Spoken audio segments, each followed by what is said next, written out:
다 함께 성경 봉독하겠습니다. 에베소서 4장 28절 말씀입니다.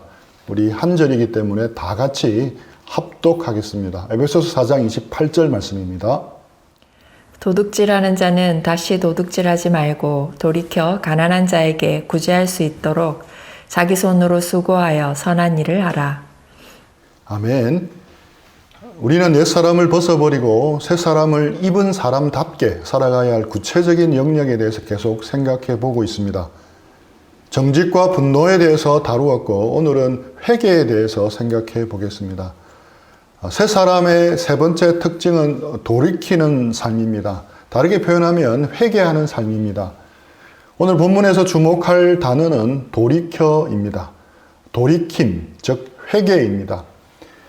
예수님을 믿어 새 사람이 되었기 때문에 옛 사람에서 돌이켜야 한다는 것입니다. 도둑질하는 사람은 다시 도둑질하지 말아야 합니다.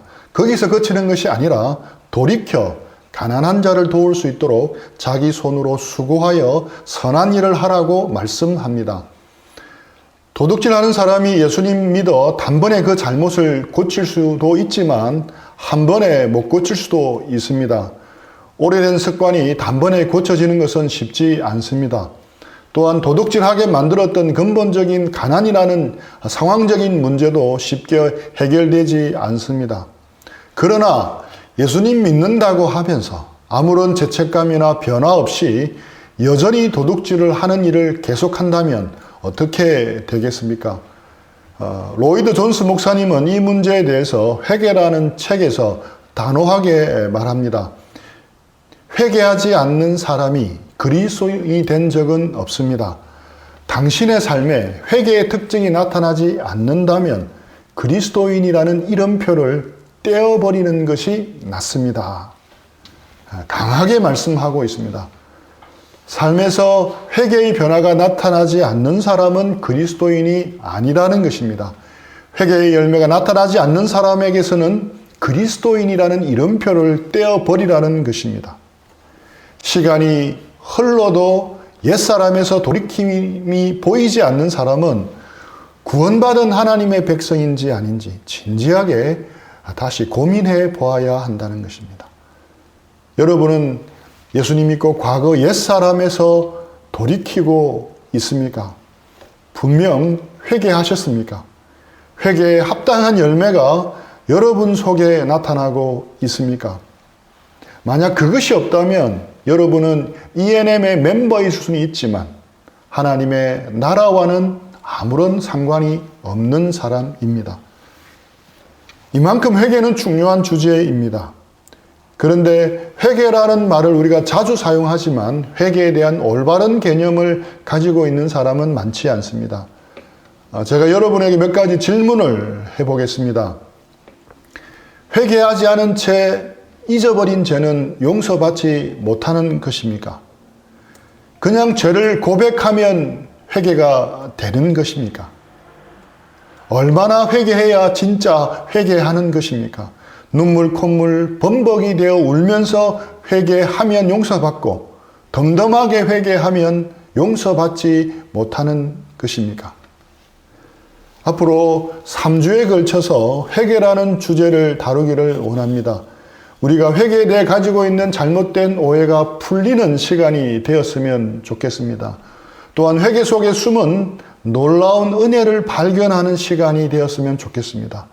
그리고 회개에 합당한 열매들이 우리 속에 더 많이 맺히면 좋겠습니다. 오늘은 먼저 회개에 대해서 가지고 있는 오해들을 다루겠습니다. 사도행전 2장 38절 말씀입니다. 베드로가 이르되 너희가 회개하여 각각 예수 그리스도의 이름으로 세례를 받고 죄사함을 받으라. 그리하면 성령의 열매를 받으리니. 회개하여 죄사함을 받으라고 말씀합니다. 우리는 회개해야 죄 용서받고 구원받습니다. 그런데 과연 회개 때문에 죄 용서받는 것입니까? 결론부터 말하자면 우리는 회개 때문에 죄를 용서받는 것이 아닙니다. 회개 때문이 아니라 십자가에서 이루어진 속죄 때문입니다. 회개가 아니라 속죄 때문입니다. 예수님께서 우리의 모든 죄를 대신 지시고 죽으셨기 때문에 우리 죄가 용서받는 것입니다. 예수님 대신 죽으셨기에 용서받는 길이 열린 겁니다. 그래서 우리가 죄 용서받는 것은 오직 예수님의 대속의 죽음 때문에 가능한 것입니다. 베드로전서 3장 18절 말씀입니다. 그리스도께서도 단번에 죄를 위하여 죽으사 의인으로서 불의한 자를 대신하셨으니 이는 우리를 하나님 앞으로 인도하려 하심이라. 육체로는 죽임을 당하시고 영으로는 살리심을 받으셨으니. 예수님께서는 의인으로서 불의한 우리를 대신해서 단번에 죄를 위하여 죽으셨기 때문에 이제 우리가 하나님께로 나갈 수 있는 다리가 우리에게 놓인 것입니다. 이 모든 것이 예수님께서 십자가에서 이루신 공로 덕분입니다. 그 공로 덕분에 우리는 하나님 앞으로 나갈 수 있는 것입니다. 물론 우리가 그 다리를 건너가야 합니다. 회개와 믿음으로 그 다리를 건너갈 수 있습니다. 회개하고 믿음으로 예수님께 나아갈 때 우리는 예수님께서 십자가와 부활로 획득하신 공로 전체를 영단번에 받습니다. 영단번이란 말은 once for all이란 뜻입니다. once, 단번에, 한 방에, for all, 모든 것이 해결된다는 의미입니다. 우리가 회개하고 예수님을 믿는 순간 과거와 현재, 미래의 모든 죄를 속함받습니다. 하나님께서 그런 사람을 영원히 받아주십니다. 하나님께서 그에게 무죄를 선언하십니다. 하나님의 자녀로 하나님의 권속으로 받아주십니다. 그리스도의 신부로 하나님 나라의 성도와 시민으로 받아주십니다. 여기서 회개에 대해서 오해하기 쉬운 면이 드러납니다. 크게 세 가지 오해가 있을 수 있습니다. 첫 번째 오해는 우리가 날마다 살아가면서 짓는 죄는 회개해야만 용서받을 수 있다고 생각하는 것입니다. 우리가 회개하면 하나님께서 그 회개를 보시고 죄를 용서해 주신다고 생각합니다. 우리가 드리는 회개를 근거로 하나님께서 죄를 사해 주신다고 생각하는 것입니다. 내가 오늘 정직하지 못해 거짓말을 했거나 잘못된 분노를 폭발했다고 가정해 봅시다. 그런 죄를 지었을지라도 회개하면 그 죄를 용서받는다고 생각합니다. 회개하지 않으면 용서받지 못한다고 여깁니다. 살면서 짓는 죄 하나하나는 회개할 때마다 용서받는다고 생각하는 것입니다. 이런 지식에 대해서 여러분은 어떻게 생각합니까? 맞는 말입니까? 틀린 말입니까? 그런데 이런 생각은 알고 보면 아주 위험한 생각입니다. 예수님의 십자가를 무시하는 것이고 모독하는 것입니다. 예수님의 십자가를 아무것도 아닌 것처럼 만들어 버리는 것입니다. 베드로전서 1장 18절 19절 말씀입니다. 너희가 알거니와 너희 조상이 물려준 헛된 행실에서 대속함을 받은 것은 은이나 금같이 없어질 것으로 된 것이 아니오 오직 흠 없고 점 없는 어린 양 같은 그리스도의 보배로운 피로 된 것이니라. 우리가 대속함을 받은 것은 오직 그리스도의 보배로운 피 때문입니다. 예수님의 대속의 죽으심 때문입니다. 결코 우리의 회개 때문이 아닙니다. 예수님의 죽으심으로 우리의 모든 죄가 대속함을 받았고 그것을 근거로 해서 회개할 수 있게 된 것입니다. 두 번째 오해할 수 있는 것은 구원받기 이전의 죄는 십자가로 용서받지만 이후의 죄는 회개해야 용서받는다는 것입니다. 첫 번째 오해는 모든 죄를 회개해야만 용서받는다고 생각하는 것이었는데 첫 번째보다 조금 더 업그레이드된 오해입니다. 우리가 처음으로 예수님을 믿을 때 그 전까지 지은 모든 죄는 다 용서받지만 예수님 믿고 난 후 지은 죄는 회개를 해서 하나하나 지우고 용서를 받아야 한다는 생각입니다. 이건 역시 아무런 성경적인 근거가 없습니다. 이건 역시 예수님의 십자가를 무시하고 모독하는 것입니다. 이것이 사실이라면 예수님의 십자가의 효력은 예수님 처음 믿을 때뿐이고 그 후에는 아무런 역할을 못한다는 것이 됩니다. 그래서 실제로 많은 이단들이 이런 것을 통해서 사람을 괴롭힙니다. 회개하고 예수님을 믿었으니 일단 구원은 받겠지. 하지만 이후에 짓는 죄를 일일이 회개하지 않으면 구원이 취소될 수도 있어. 운 좋게 천국 가더라도 크게 책망받을 거야. 이런 식으로 회개하지 않으면 안 되게 만들어 버립니다. 은혜로운 초대를 고통스러운 고행으로 만들어 버리는 것입니다. 예수님이 십자가에서 우리 죄를 대속해서 죽으셨기 때문에 우리의 모든 죄는 다 사함받았습니다. 더 이상 속죄할 필요가 없습니다. 히브리서 9장 12절 말씀입니다. 염소와 송아지의 피로 하지 아니하고 오직 자기의 피로 영원한 속죄를 이루사 단번에 성소에 들어가셨느니라. 예수님의 십자가의 대속의 효과는 영원합니다. 영원한 속죄입니다. 우리 히브리서 10장 17, 18절 말씀입니다.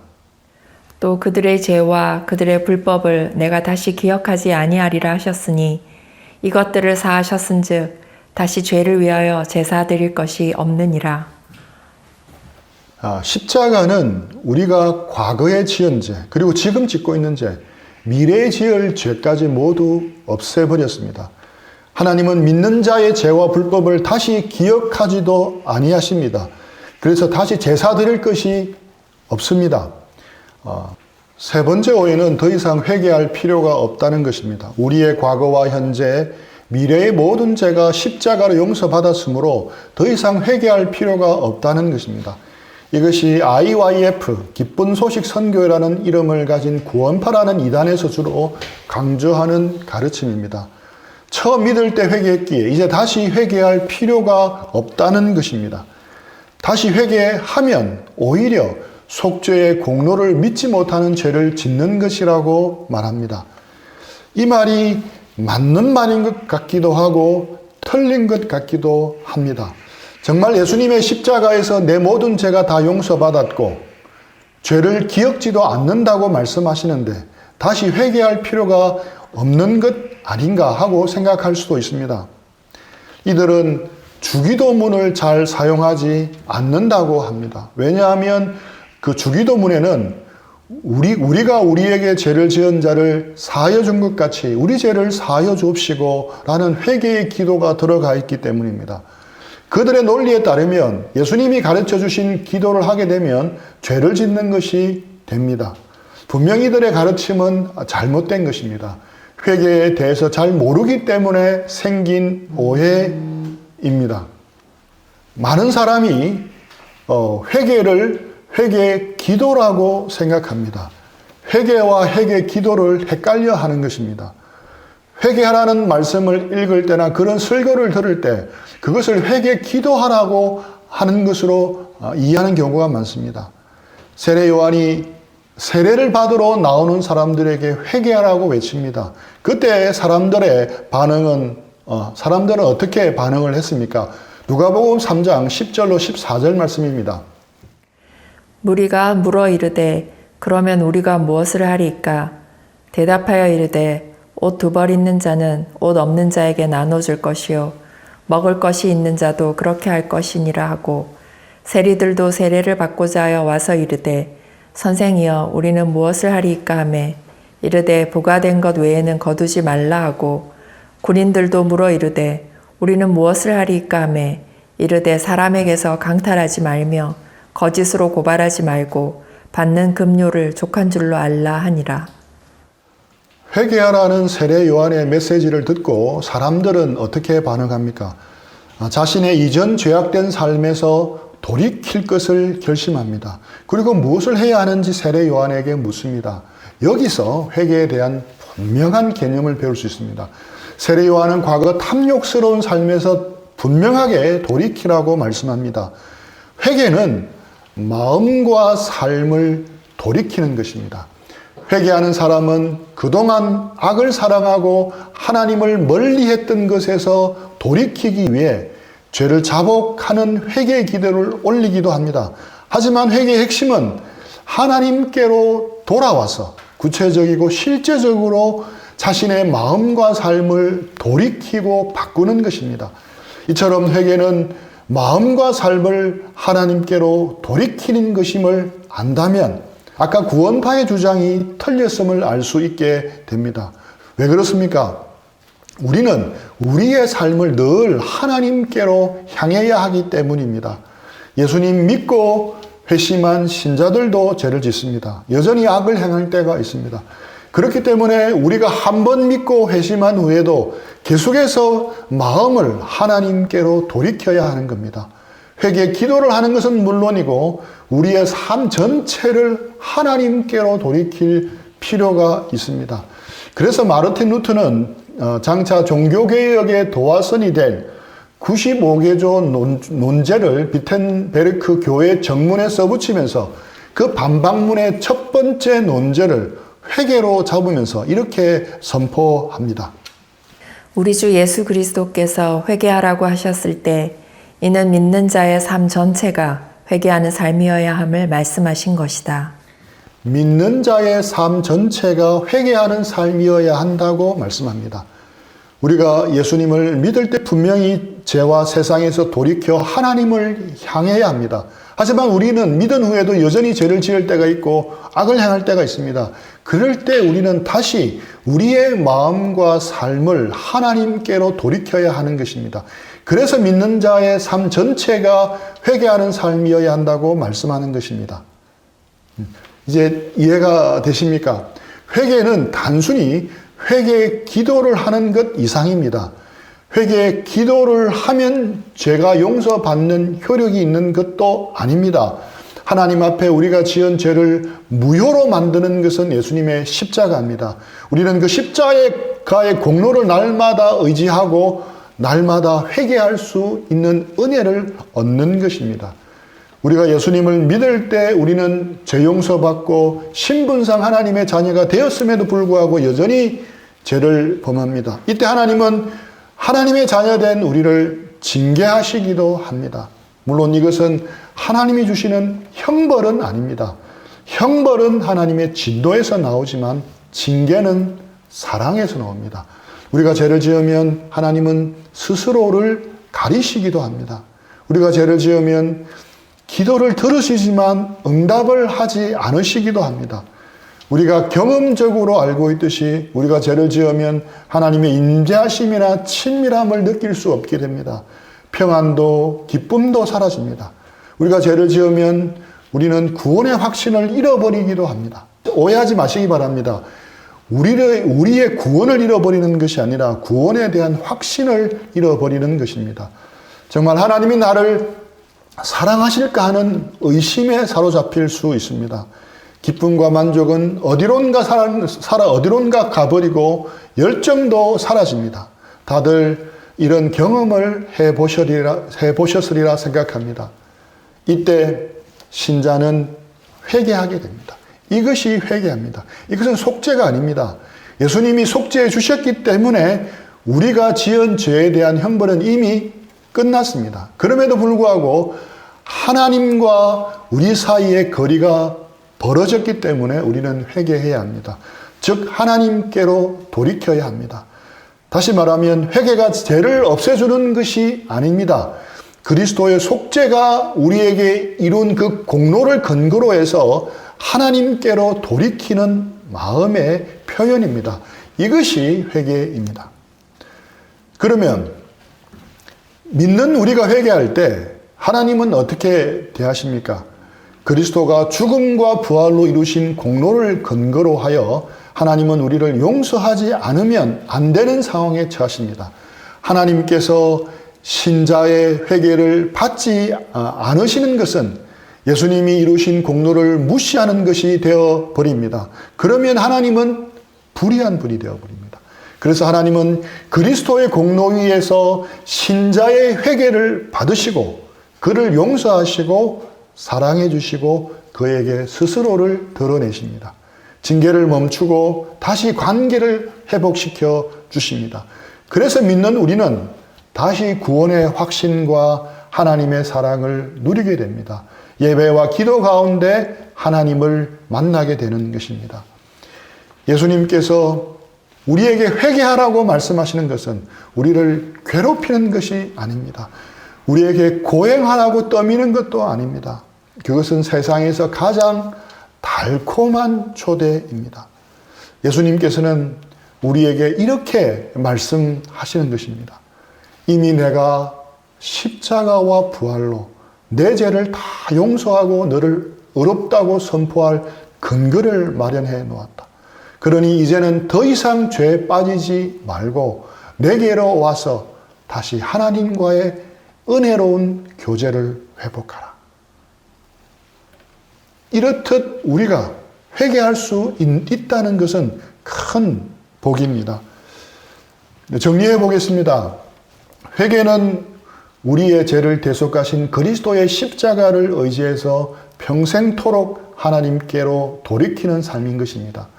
회개를 단지 죄를 지우는 수단으로 생각하면 얼마나 회개해야 죄를 용서받을지 확신하지 못합니다. 엉엉 울면서 간절히 기도하면 죄를 용서받는 것 같습니다. 대신 덤덤하게 기도하면 죄가 여전히 남아서 나중에 하나님께 혼날 것만 같습니다. 우리는 반드시 기억해야 합니다. 우리가 죄를 용서받는 것은 그리스도의 공로에서 오는 것이지 회개라는 우리의 행위로 얻어지는 것이 아닙니다. 그렇다면 회개는 불필요한 것입니까? 결단코 아닙니다. 우리는 회개하지 못하는 삶에서 회개할 수 있는 삶으로 구원받았다고 할 수 있습니다. 하나님께로 돌이킬 수 있다는 것은 놀라운 은혜입니다. 그러므로 우리는 매일 회개함으로 하나님께로 돌이켜야 하는 것입니다. 우리가 죄악을 범하고 회개하고 하나님께로 돌이킬 때마다 기억해야 할 것이 있습니다. 바로 하나님의 인자하심입니다. 회개를 사랑할 수 있을까의 저자 이정규 목사님은 주의 인자하심에 기대어 뻔뻔하게 나가야 한다고까지 표현하고 있습니다. 시편 51편 1절입니다.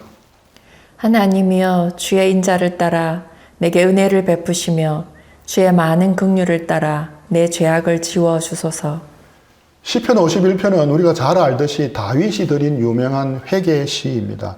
이 시편의 부제는 다윗이 밧세바와 동침한 후 선지자 나단이 그에게 왔을 때라고 기록되어 있습니다. 다윗은 선지자 나단을 통해 죄를 지적받고 책망받고는 회개합니다. 그러면서 제일 먼저 그가 붙잡는 것은 주의 인자였습니다. 하나님께서 주의 인자를 따라 자신에게 은혜를 베풀어 달라고 말합니다. 여기서 인자라고 번역된 단어는 히브리어로 헤세드입니다. 헤세드는 우리말로 번역하기가 힘든 단어입니다. 하나님의 은혜, 하나님의 자비, 하나님의 사랑을 나타내는 단어입니다. 헤세드는 하나님의 신실하고 언약적인 사랑을 가리킵니다.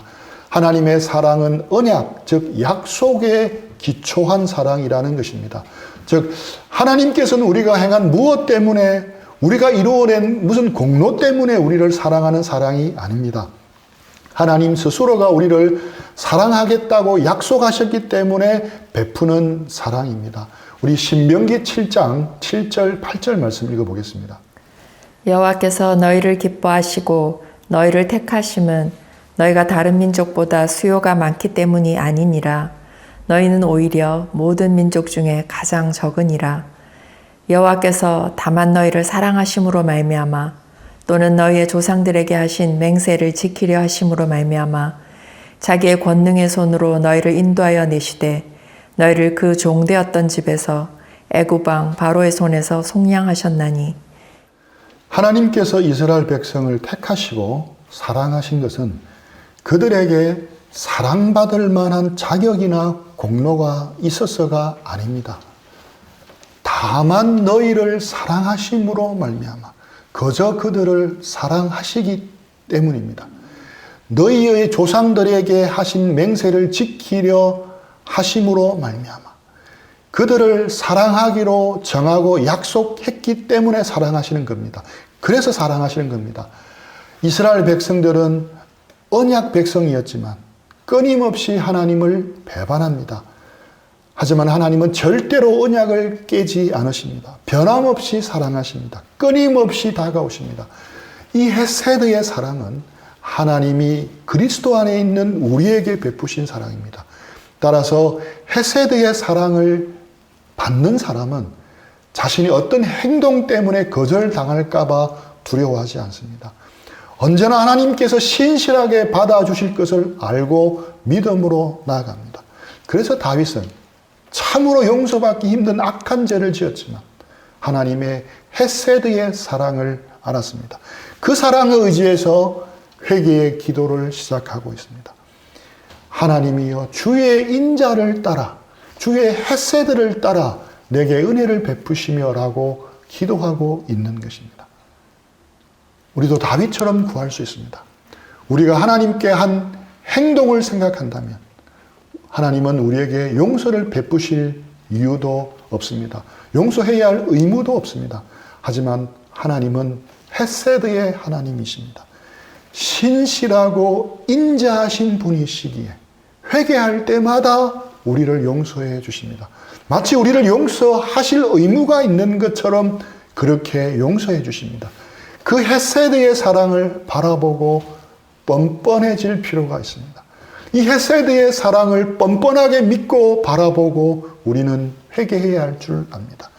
이 헤세드의 사랑을 기억하고 날마다 기쁘게 회개하십시오. 우리를 반드시 용서해 주시는 하나님을 기억하며 즐겁게 주님께 나아가 회개하십시오. 회개 기도를 하는 것은 물론이고 삶 전체를 하나님께로 돌이키십시오. 우리 중심을 하나님께로 돌이키십시오. 예수님 안에서 우리에게 주신 그 헤세드의 사랑을 의지하고 매일 죄로부터 돌아서서 하나님께로 돌이키는 우리 모두가 되기를 축복합니다. 이 들은 말씀 생각하면서 기도하며 적용하는 시간들을 드리겠습니다.